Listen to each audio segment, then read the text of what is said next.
Hi there. So today we're on the tenor banjo and we're going to be doing some exercises involving the C major scale, and we're going to do basic scale work and maybe some arpeggio work as well.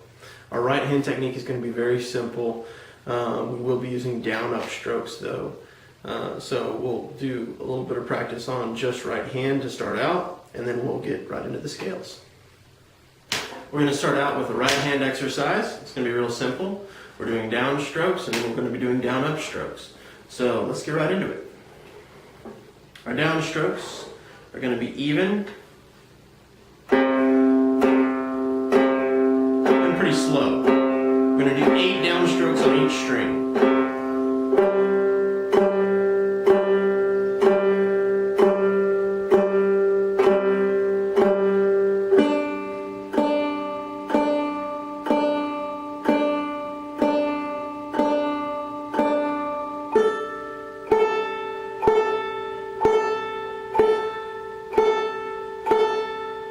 Back a string.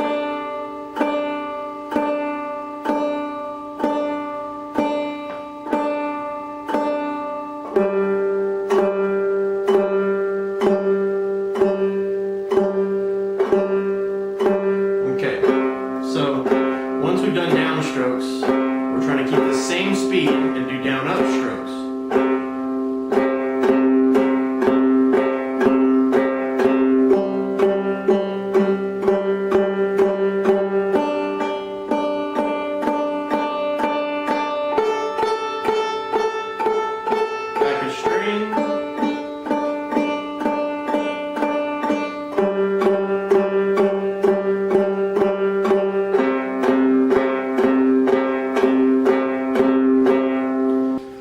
Okay, so our first thing we're going to do is a scale. We're going to work on the C major scale. We have a root on the top string. And our shape for the top string, it's really the top 2 strings, is going to be 0, 2, 4, 5. You're going to do that with your index, ring, and pinky finger. 0, 2, 4, 5. Same thing on the next string. 0, 2, 4, 5. That's 1 octave.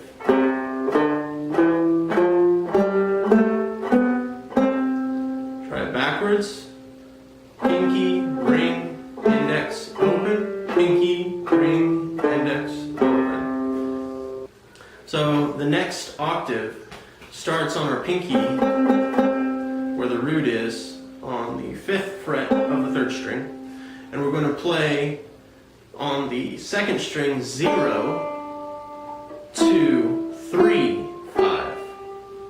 And then on the 1st string 0, 2, 3 is where our root is. And then 5 as well, just to complete the symmetry of the shape. So the 2nd string and 1st string are 0, 2, 3, 5. 0, 2, 3, 5, 3. That's our root. Our roots are 0 on the top string, 5 on the 3rd string, and 3 on the 1st string, 3rd fret. So the shape looks like 0, 2, 4, 5, 0, 2, 4, 5, where these 2 fingers are close together on the top. And then 0, 2, 3, 5, 0, 2, 3, 5, where these 2 fingers are close together. So just thinking about how that shape moves, 2 strings where these fingers are close and 2 strings where these fingers are close. If you can think about that shape type, it'll put you really close to, in the future, whenever we're playing scales up the neck. The same pattern repeats. We have like close together, or the half step is up high,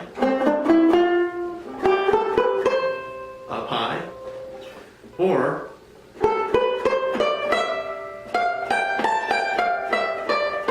if I'm playing something like this, and the half step is in the middle, I know I'm going to get 2 strings of it. Or if the half, just depending on the position that I'm in, really.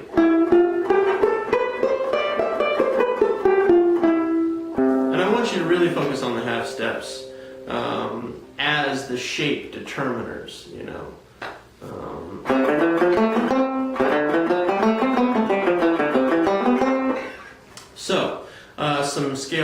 exercises to do are, this is kind of a thirds, jumping by thirds. We hit 3 notes on like the root position. We go up to the 3rd position. This is why it's called jumping by thirds. Go up to the 3rd position in the shape and then drop back 1 step. So this is kind of like up 2, down 1 if you're like on a staircase or something like that. If you can imagine going 3 steps up and then 1 back, 3 steps up and 1 back. You're still moving 1 step at a time basically, but you're taking a longer path to do it. So we have 1, 2, 3, skip up. 1, 2, 3, skip up. 1, 2, 3, skip up. 1, 2, 3, skip up.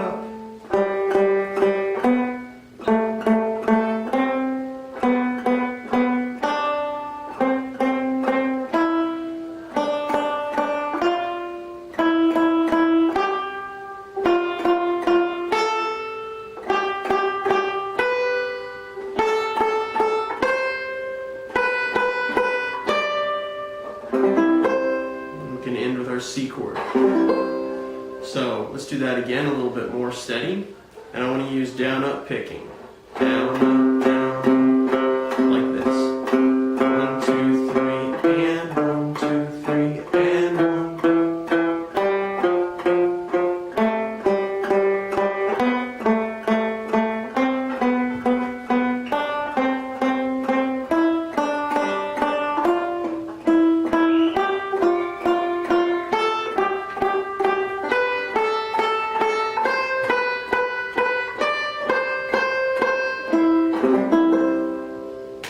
So now it's time for the arpeggios part of our lesson. An arpeggio is basically all the notes of just the chord, so just chord notes. And chords revolve around the 1, 3, and 5 of whatever scale they're in. So if I'm playing a C chord, it's based off of the C scale, and it's the 1 of the C scale, the 3 of the C scale, and the 5 of the C scale. So let's find our 1. It's going to be on the top string. 0. Our 3 is the 3rd note up in the scale. Our 5 is going to be open on the 3rd string. So we have 1, 3, and 5 of the scale, which is actually 0 on the top string, 4th fret on the top string, and open on the 3rd string. We're going to repeat the octave at the top. We'll use our pinky for that. So this is the arpeggio for the 1 position in the scale, or the scale root. We need to be able to do arpeggios on any position in the scale. So that means we'll do a position or an arpeggio on the 2nd position. We'll also do an arpeggio on the 3rd position, 4th position, all the way through the scale. And that's what an arpeggio practice really is all about. So let's just start with the root position arpeggio a few times. And this is just open position stuff. It's not hard. It's also a good way to practice your down up stroke if you want. Down up, down. You can also go forwards and backwards. Kind of use a waltz rhythm for this. 1, 2, 3, 1, 2, 3. So that's our basic 1st position arpeggio. The 2nd position arpeggio starts on the 2nd position of the scale. And we're going to go the same kind of pattern. We're going the 1st note from that position, 3 notes up from that position, to the 5th note up from that position, and then all the way to the octave of that original position. So we're on the 2. 2 goes to 4, goes to 6, and then goes to open on the 2nd string for our 2, way up high, the octave. So 2 on the top string, 5 on the top string, 2 on the 3rd string, open on the 2nd string,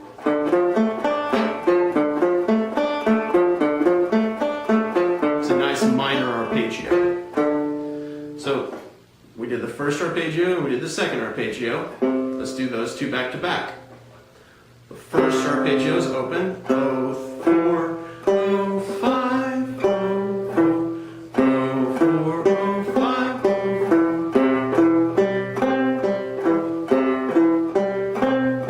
0. Second arpeggio is 2, 5, 2, 0.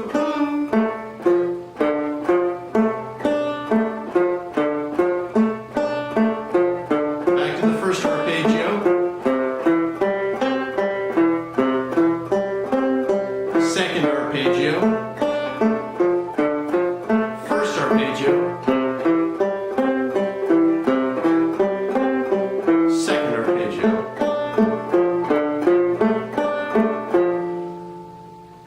Third arpeggio is going to start with a ring finger on the top string, and we're going to go to the,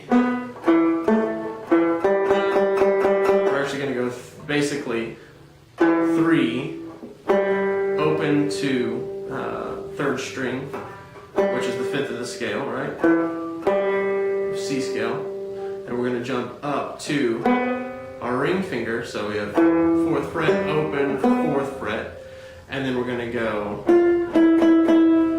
index finger on the 2nd fret of the 2nd string. So this is a little weird because we have a lot of on-off their strings into open strings. So 4th fret, open, 4th fret, 2 on the 2nd string, 4th fret, open, 4, 4, 2, 4, 0. So that's our third position arpeggio. So when you're practicing, no matter what it is, scales, arpeggios, or songs, you really want to focus on the technique of sustain. And by sustain, we're talking about playing technically what's called legato. So, like, if I hear a note, and that note blends seamlessly into the next note that comes after it, then that's legato playing. If the notes are separated, those are what we call staccato. So you want to play seamlessly from one note to the next.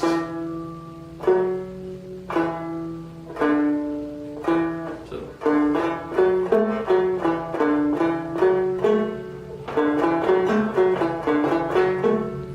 if I'm separating those notes, basically the sound is not ever going to be refined. There's instruments like this and the mandolin that really need that sustaining sound to be at their fullest. So when you're playing through arpeggios,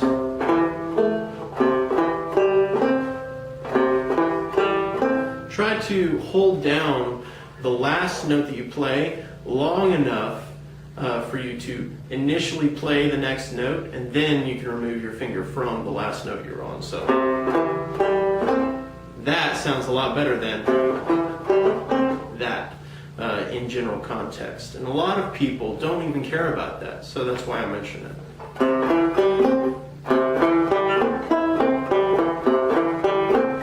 You're going to sound much more fluid if you play legato than if you play staccato. So try to connect those notes with sustain. That requires good technique from your left hand. It also requires really knowing where the next string is with your right hand, or where the next note is. So focus on that as you play through the scales and through the arpeggios. So let's go back through the arpeggios that we've done. We did the 1 arpeggio, so 0, 4, 0, 5 on the top 2 strings. The second arpeggio, a nice minor, goes 2, 5, 2, and then open on the second string. So 2, 5 on the top string, 2 on the third string, open on the second. The third arpeggio is going to start with a ring finger, 4th fret, and we're playing 4th fret on both the 4th and 3rd strings. So 4, then to the third string, open, 4, and then we're going to go to the second fret on the second string. Fourth arpeggio starts with our pinky finger. And this is really a great arpeggio to just log away as a standard starting place arpeggio. You're starting with your pinky on the root of the arpeggio. Then you go to the third of the arpeggio with your index finger on the second fret in this position. Pinky again on the 5th fret of the third string. And then middle finger drops in to find the high root of the second string 3rd fret in this position. So we have root, 3, 5, root. And that's our 4th position arpeggio. So this is the 4th of the scale C. The next arpeggio starts open, and it's very similar to the first arpeggio we did. Right? 0, 4, 0, 5. Well, now we're open on the 5th fret, or on the 5th arpeggio, open position on the 3rd string, and it's the same frets. It's 0, 4 on the 3rd string, 0, 5 on the 2nd string. So if we go from 1 to 5 in the arpeggios we've done so far, we have 1, 2,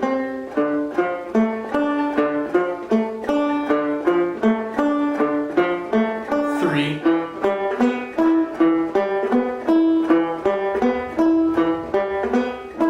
4,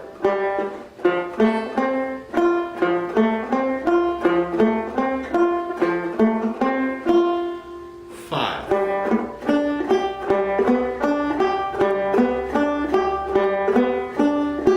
The last arpeggio we're going to do for now is the 6th arpeggio, which is going to start on the 2nd fret of the 3rd string, and it's very similar to, it's almost identical actually, to the 2-chord arpeggio. Right? We have 2, 5, 2 on the 2nd string, and then open on the 1st.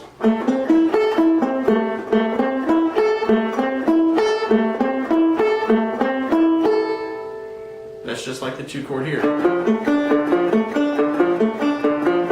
6th chord, 2-chord, 6th chord. So this is great to be able to look at the symmetry of not only the scale shapes and find it there, but also the arpeggio shapes and find it there. So let's go through all these arpeggios. The 1, the 2, which will be like the 6, the 3, the 4, the 5,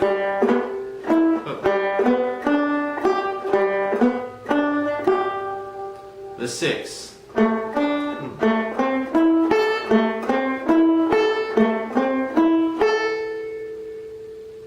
And we could go again to the 3, but that's, sorry, to the 7. This is the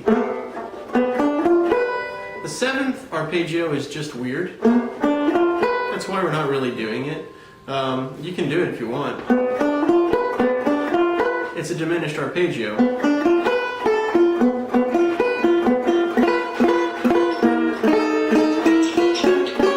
It's got this very low amount of usage in music. You're not going to use a diminished arpeggio very often. So we'll skip it for now. It's not one you absolutely need, but the other ones, definitely. So, and then we're back at the 1. And if we do the 1 from the 2nd root position, right? We have 1st root, 2nd root, 3rd root, and the C scale. If we go to the 2nd root position on the 5th fret of the 3rd string,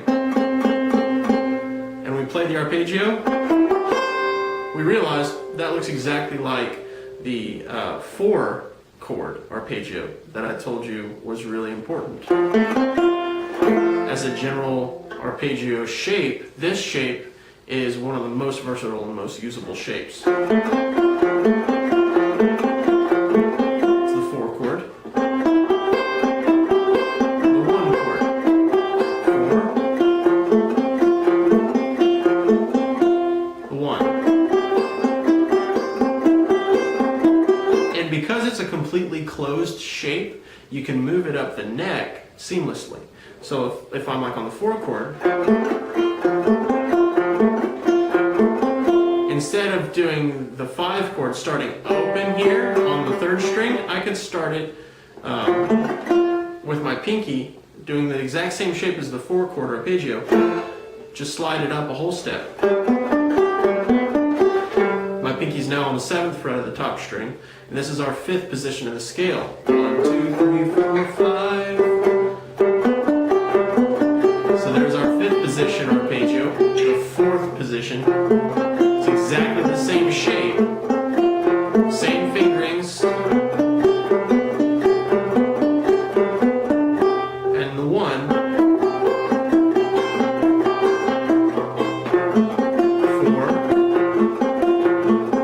5, 4, 1.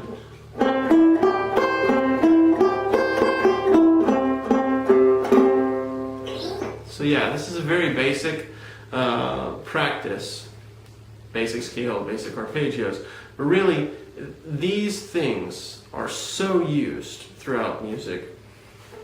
They're absolutely crucial. Well,